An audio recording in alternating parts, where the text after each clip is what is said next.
In the red corner, we have Joey Hornbuckle representing President Obama. In the blue corner, we have Steen Kirby. Why do I have to be red? Representing... because you should make me super blue. I'm being honest with the colors here. All right, so we have Steen Kirby representing FDR. So even though LBJ is my favorite president, but all the same. Well, anyway, so this discussion. We don't want to talk about that. this discussion is about whether, as we're both, as progressive individuals, we both are debating whether we feel Barack Obama or Franklin Delano Roosevelt were the better president for America.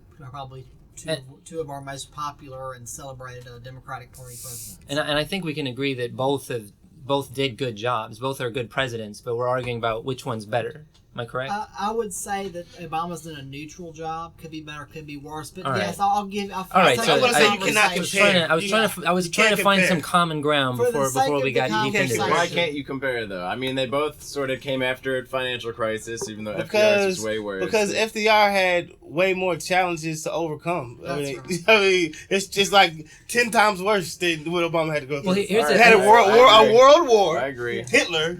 I mean, the worst thing. Even before World War II, though. So. I mean, and I would contend that FDR was better because, in addition to the fact that he had to deal with the situation was much worse than Obama, he instituted programs and things that are still here today, 70, 80 years later. I'm not really certain that's going to be the case with Obama. Right, Obamacare is not going to last that long. You drive by any road or museum or things like that. There's a project on Berkeley, UC Berkeley website about all the New Deal projects and where they're at and what they did. And there's tens and tens of thousands of them all across America. And a program like that, it's memorable. And then on the issue of foreign policy, which is memorable. Sorry to interrupt you, Steen, but I remember Obama talking about all these green jobs, and I haven't seen one damn green job as a result of the financial crisis and that stimulus spending. So if anybody has anything memorable to point out about that, let me know. But go ahead, Steve. He's always doing speeches about it. All right, shovel-ready jobs? Yeah. Oh my God. I haven't had one. And then even looking beyond the economy, maybe you want to credit Congress for some of that too, but on the foreign policy, which is generally the president's main arena in history and their main job, which is to represent our interests abroad and make diplomatic and military decisions as the commander-in-chief. And if you look at what he did with foreign policy, the fact that he won World War II, the fact that he built an alliance of allies and held it together on two different fronts and took a nation that was in a depression and relatively isolated and turned us into a superpower that was capable of having nuclear weapons and was producing thousands upon thousands of armaments every day, and our whole economy was transformed, and just generally the country took it to a different level, not just to a regional power. Okay, let me just say this: prior to FDR becoming president, America was not the number one nation on the world.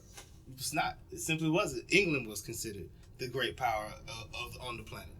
And after his presidency and till today, it still is. It remains. All right, so I think it's my turn. Both presidents, I think. So if we're looking at foreign policy, I think that is a difficult thing to compare because Franklin Roosevelt was president during a very significant time and change of the world for foreign policy. And Obama has accomplished so much with foreign policy. Obama has accomplished a lot with foreign policy, but Obama's not been president of the country during a world war. But let's say for a moment that we were to compare the first 8 years of Franklin Roosevelt versus or the first 6 years of Franklin Roosevelt versus the first 6 years of President Obama. Both presidents came in during a time when you had a very big economic collapse and a financial crisis. Both presidents passed stimulus bills. Obama's Recovery and Reinvestment Act was about 5.5% of GDP. Franklin Roosevelt's New Deal was about 5.9% of GDP. Better. Obama's stimulus was more effective in giving productive uses like science and infrastructure and tax breaks to enable families to pay down their debt much more rapidly than under Roosevelt. And the WPA and New Deal programs were infamously wasteful and corrupt. Roosevelt also cut employee salaries and slashed spending. Roosevelt slashed spending to science and education. And Roosevelt also still managed to build the atomic bomb. The atomic bomb was great because we know how that turned out for the Japanese. You're throwing out these facts, but what context? Like, when did he do that? Like, what year? What year was that during World War II? No, was that before World War II? But hold on. But here's the thing. I'm not talking about. I just said earlier. I'm not talking about World War II. First 6 years. You have to consider first 6 years. Here's the thing, though. A factor in comparing the two. Here's the thing, though. On the issue of science and education, that's not true at all. Maybe in the sense of the specific departments, don't get me wrong. It actually is true. The fact that FDR employed painters and artists and archivists and authors and things like that to do jobs. If you look at for example, all these oral histories from people who were slaves that were still alive, probably 80, 90 years old at this point. And all that stuff was recorded as part of the New Deal project. And if you can't say that science and education. And if you look at a lot of things that FDR did for black people during that time, and compare what Obama has done for African Americans today. Obama is clearly the one. In the 1940s, ending discrimination in the military. That's like that was Truman. That was Harry Truman. But it was built upon. That is total crap. Name me one thing that Franklin Roosevelt did for black people. Like I said, jobs, and more jobs. But you could say that about any president. Jobs. As long as jobs are created. Well, Obama hasn't been there. Franklin Roosevelt always backed away from confronting this issue. But let's just look at a few years into each of their presidencies. A few years into Obama's presidency, he defended and protected stimulus in the budget and stimulus in monetary policy in the face of one of the most out-of-control Congresses, controlled by the opposition party bent on ending stimulus. Compare this to Franklin Roosevelt. Compare this to Franklin Roosevelt. In 1938, unemployment had dropped to 12.5%. The Depression's about to be over, and he voluntarily ended budget stimulus and tightened monetary policy in the face of an overwhelmingly Democratic Congress, which was so liberal it was willing to start Social Security, let alone continue stimulus. You have to remember, especially before the Great Depression, FDR was considered to be a fiscal conservative, and there were many Democrats in the Congress that were the same way. Exactly. Debt was thought of differently then than it is now. That's important context. There was a lot of the same forces. Back before World War II, we had a weaker, had a more negative opinion of having a budget deficit than they do these days. These days, even the Republican Party is perfectly fine to run at least some level of a deficit. So I hope we can agree that when it comes to the economy, Franklin Roosevelt clearly messed up and caused the Depression to be much longer, whereas Obama made a lot of the right decisions here. I would not say so because Franklin Roosevelt ended stimulus without pressure. But unemployment pretty much consistently went down throughout his term. No, that is absolutely not true. In 1938, unemployment went from 12.5% to 19% because Franklin Roosevelt ended stimulus and pulled back the Federal Reserve monetary policy.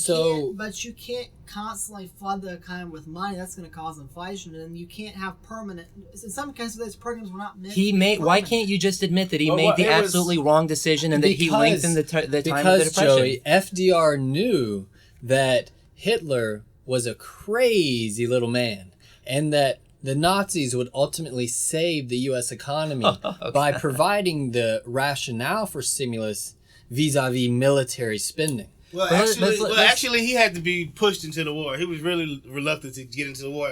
Unlike certain presidents. All right. Well, we can't seem to agree very much on the economy. But let's look at immigration. Because President Obama has done a lot on immigration considering the circumstances. He signed an unpopular executive order protecting 4 million undocumented immigrants. After protecting 1 million undocumented immigrants before that, he's altered George Bush's deportation system to limit deportations to criminals. He's deported more people than George Bush. And he's faced criticism for processing children from Central America, even though he worked with Central American countries to help improve their conditions.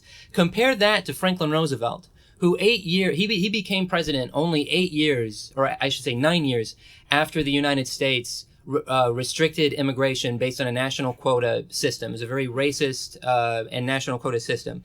And he never addressed the issue. That's right. And on top of that, he systematically turned away Jews fleeing Germany and Poland leading up to World War II. He imprisoned half the Japanese American population, never advocated immigration reform.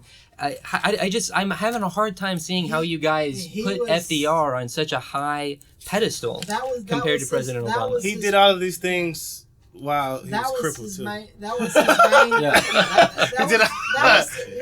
main. He was crippled. That was the main thing too. And he used to hang out in Georgia. Obama don't hang out in Georgia, even though his people are down here. He comes to pick up a check. He comes to pick up a check. He's good for that.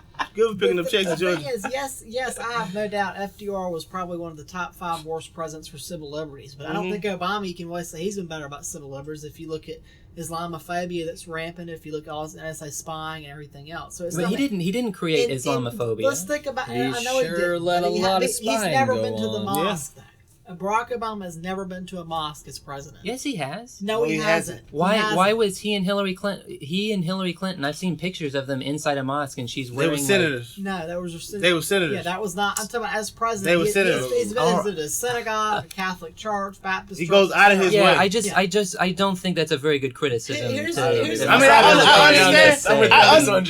understand why he doesn't go to mosque, but I'm just saying, even George Bush went to mosque. Yeah, and then he said, but they people weren't questioning where George Bush was born. It doesn't matter. But here's the president's supposed to represent everybody. So, here's a point one more thing about the internment, civil liberties, and racism, is that the culture of society at this point was racist. It was especially against Japanese people, and even against anti-Semitism was still relatively rampant before World War II, because it wasn't until after the Holocaust that we really acknowledged that the hate against Jews could lead to something so terrible. Right.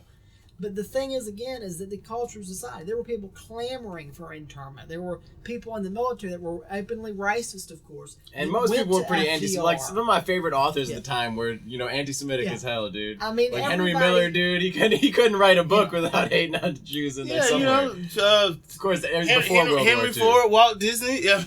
But I want to hit on a point that Steen made earlier, because Steen said that the changes and reforms that Franklin Roosevelt made were timeless. But let's look at what Franklin Roosevelt did in response to the financial crisis and the economy getting so bad in terms of regulatory changes. He passed, so in the year 1933, Hugh S. Johnson was Time Magazine's Man of the Year. Probably haven't heard of him because history rightfully forgot him, but he was the primary author of the NIRA bill, or the National Industry Recovery Act, which was the keystone policy of the New Deal, so much so that he was Time Magazine's Man of the Year. The law eventually incited major backlash. It is panned widely today by historians as a failure because the law endorsed monopolies, it raised prices, failed to raise wages, and intentionally created corporate cartels to fight the Depression. That's right. And even FDR's own Recovery Review Board concluded that the act hindered economic growth and lengthened the Depression. I would agree with that. The NYRA was terrible, and they also the Blue Star program, and that's the thing is that FDR was oftentimes too close to corporations. But I don't think that Obama, you can say that he's any better, because given the smaller scale of his programs, there's been plenty of corporate kickbacks and Solyndra and things like that. And I mean, if you look at their response here's the other thing too. Let's look at cabinet choices, people that were selected by the president to represent the different agencies. FDR had people like Francis Perkins, Henry Wallace, and many others that were extremely brilliant and effective reformers that really led the way in their agencies. And Obama has people like Penny Pritzker, that was a hotel heiress from Hilton Hotel, I think Hilton or Marriott, one of those hotels. But anyway, and basically she openly employed workers at below minimum wage and other abuses such as that. Yeah, Marriott. And these are the type of people that are protected. So, Department of Commerce under Obama, Penny Pritzker. Department of Labor under FDR, Francis Perkins. Who would you rather have? Yeah, I just don't buy that. But here's the thing. Here are a few things that I think. Yeah, that proves their argument very well. Here are a few things that I think are good that Franklin Roosevelt did. He did start the FDIC. His banking holiday was a big success. He effectively ended the gold standard, ushered in the era of the modern Fed, started the SEC, passed Glass-Steagall, and I think those things are great. Yeah, but see, look, there's the responses to, like, you're talking about, their economic responses, basically stimulus, responses to their depression. But, Here's one more thing. Let's talk about the trademark accomplishment entitlement program. I would say for FDR, it's Social Security, and for Barack Obama, it's Obamacare, the Affordable Care Act. If you want to compare those two things, with Social Security, we got a program that's still alive today, that a vast majority of Americans very much like in its current form, and that has been proven to be extremely successful to reduce senior poverty and the stress on families from senior citizens aging and not being able to work. Here's the thing with wait, let me just finish. And with that, you got a government program that was a relative lockbox that's considered to be stable and strong even today. With Obamacare, we've gotten a messy law that's had a lot of complications. It was a sellout to corporations. It strengthened the pharmaceutical companies. So was Social Security at first. It was, but still, because it took the pressure for retirement planning off of corporations. Everything you're saying about Obamacare is false. It's also the case that Social Security did not cover most of the people when it first started. That's so correct, over time, Social Security was expanded. The same thing needs to happen with Obamacare. That's right. And if you think about Franklin Roosevelt and the extent to which most of the things that he did were repealed either by himself or by Harry Truman, because a lot of these policies were failures. He very much compare that to President Obama. He very much believed in trying something and trying everything. And then just one last point. And a lot of those things went pretty badly. Well, but one last point about Obamacare's Social Security thing. I would say probably in 50 years, Social Security is still going to be here in some form in this country. Do I think Obamacare will be? Honestly, no. We'll either have single payer or things will get a lot I think you're absolutely wrong. You're absolutely right. What I was saying before Bridgemont stole my thought was basically you have to look at their response to what caused the financial crisis that they presided over after. I mean, because look at all the things in the financial industry that FDR did that were with us, at least until a decade or two ago. Right. Well, but I think Obama certainly has responded to this financial crisis. But we just talked about how he did. We basically with Dodd-Frank, with the Consumer Financial Protection Bureau, new stability in the big banks, stress tests, vastly higher capital cushions. This is just talking points. I think you're just running through talking points. All right. I just want to say this in closing. The ripples that FDR may have now turned into waves, and what Obama has done, we don't know what it will do. But I will say these things are already you can't compare the splash. You can't compare it. It's just a bigger splash. Sorry.